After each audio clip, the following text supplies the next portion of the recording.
What is going on, guys? Today we are looking at Prime Cannavaro. He is one of the three we got, and we got an all set of primes. I said this with the last one, more than likely we were going to get a set, and we've got Cannavaro, we've got Roberto Carlos, and we've got JJ Okocha. To be honest, Cannavaro and Roberto Carlos are pretty good icons, to be honest. I really think they're quite a... not necessarily the most meta set, but Roberto Carlos most definitely is probably one of the best, if not the best icon left back you can get. I've not personally tried any of the prime moments as of yet because they're not out yet, and obviously Ashley Cole is new into the game and we haven't tried his prime moment or prime out as of yet either, so it could be that he's got competition this year. Let me know down below though, who are you going to complete, if you're going to complete any. So if we take a look at Cannavaro, he is a 2-star skiller with the 3-star weak foot. He is a high attacking, high defensive work rate and a low attacking. And honestly, we've used his base pretty much most of the year since we managed to get the base icon out of an icon SBC. And then obviously last year, I think I used his base for a good 800-900 games, and then we got his prime moment. He's just a fantastic player. A small centre-back, 5'9", right-footed, and honestly, he still absolutely wins everything. Such a good player. Great jumping, great head and accuracy. I even find that, to be honest, he still manages to kind of out-head quite a few players, which is always nice to see. He's very quick on the ball. He's got a decent agility balance on him as well. He's got a nice little turn in kind of like play, and then his tackles are absolutely sublime. We've got so many clips of him just absolutely nailing people. His physicality is nice. He's one of the old style defenders, and I say this in I've said this in multiple reviews, especially for centre backs. We're hitting an era in the new centre backs where they need to be good at everything. Not necessarily shooting, but passing and dribbling definitely needs to be a lot higher than what it used to be. And you can kind of see exactly what I mean by these stats. He's got good pace, obviously needs to be a little bit fast. I feel like centre-backs are getting quicker. There was the odd few back in the day that were absolutely rapid, but now they're getting faster and faster.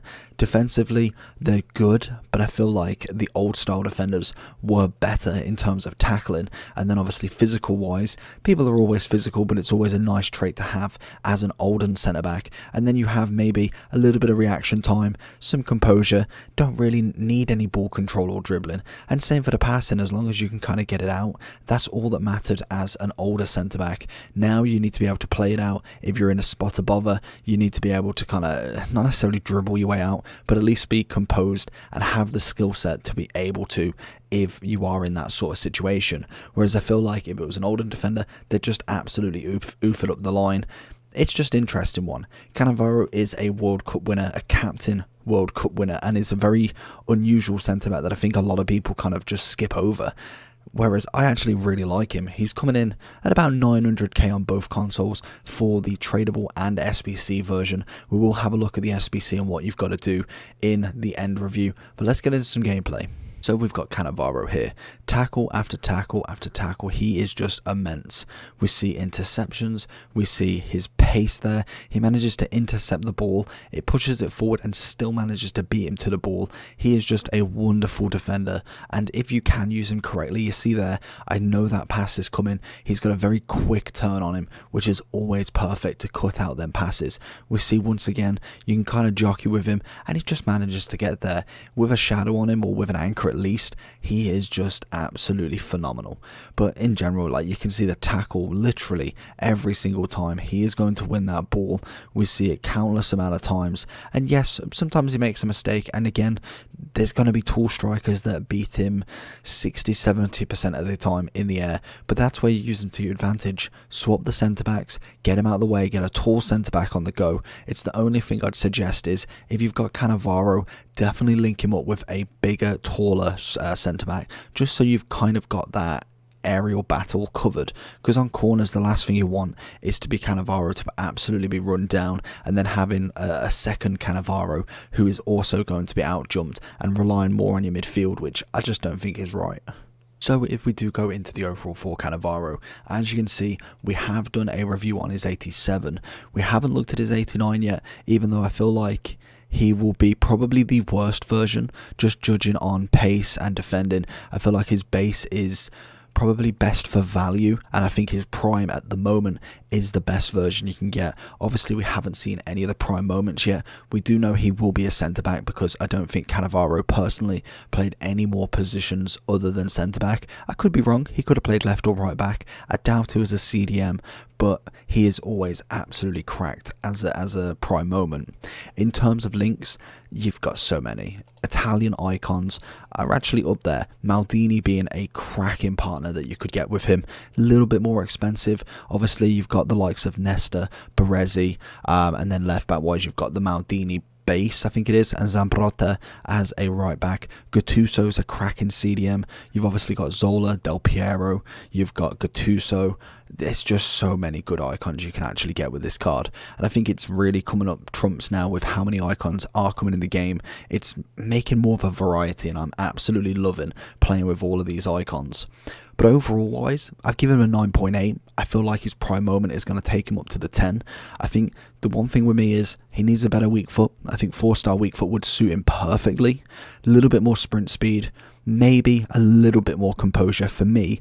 If I'm paying $1 mil for a card and he has not got more than 82 composure, I kind of need a little bit more. Stamina-wise, 78 seems low, but on a centre-back, I think it's justified. It's good enough.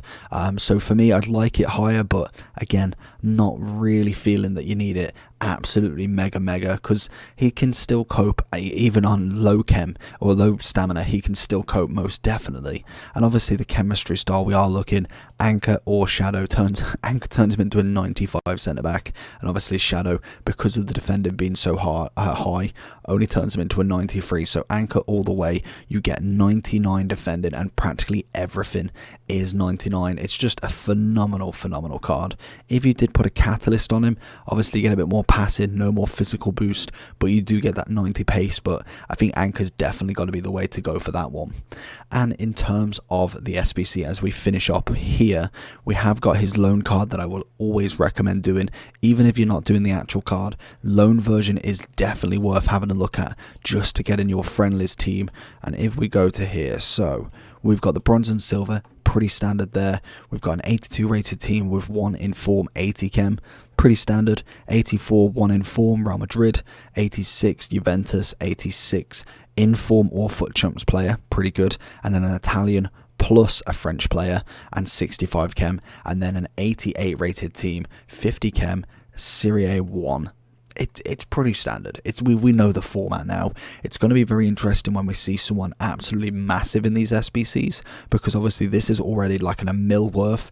It's going to be very interesting to see what like a Eusebio, for instance, would be like. Would the page just keep going and going and going? But honestly, I think he's pretty up for value. 900k, you can definitely grind it out if you really wanted to, and they are here until the 9th of February, so a fair few weeks. Hopefully we do get some more at some point, and I'll bring you the reviews for Roberto Carlos next and JJ coming up straight after that. But hopefully you did enjoy this video. Let me know down below if you're going to be completing any of these free, and I'll see you all for the next one. Peace.